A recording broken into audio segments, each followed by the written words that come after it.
పదవులు ఇంకొకటైతే 2014లోనే నేను ఎమ్మెల్యే.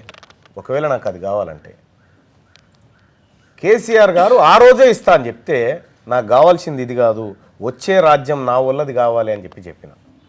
కానీ ఏం జరిగిందో మీ అందరికీ తెలుసు.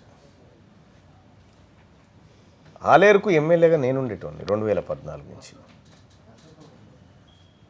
అది నా క్లోజెస్ట్ మిత్రులకు మాత్రమే తెలుసు ఆ రోజు జరిగినటువంటి ఘటన. ఆ రోజు ఇప్పుడు నిన్న మొన్నటి దాకా ఆలేరుకి ఎమ్మెల్యేగా ఉన్నటువంటి వాళ్ళు, నేను Osmania university old PG room number 50లో ఉంటే అక్కడికి వచ్చి బతిమిలాడి, అన్నా నువ్వు పోటీ చేయకు అని అంటే, నా పోటీ చేయడం కోసం నా లక్ష్యం కాదు, నా వర్గాల అధికారం లక్ష్యం అనేటువంటిది అసలు నేను నమ్మని కేసీఆర్ అని చెప్పిన. ఆ రోజుల్లో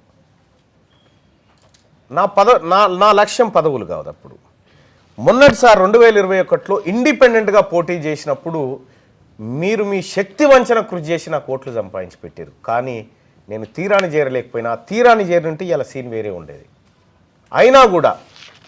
అయినా కూడా కేసీఆర్ ప్రభుత్వం గద్దె దిగడం ఎంత ఇంపార్టెంట్ అయిందంటే, నాకు సుపారీ ఇచ్చి నన్ను చంపడానికి,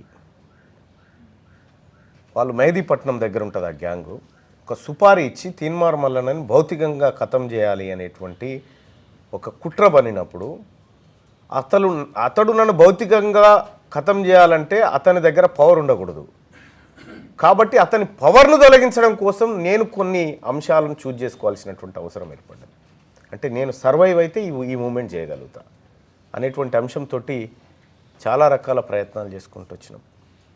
క్యూ న్యూస్ ఛానల్లో పనిచేయటకు అనుభవం గల సీనియర్ వీడియో ఎడిటర్స్ కావాలను సంప్రదించవలసిన నెంబర్ 8688926084. qnewsads@gmail.com ను సంప్రదించండి.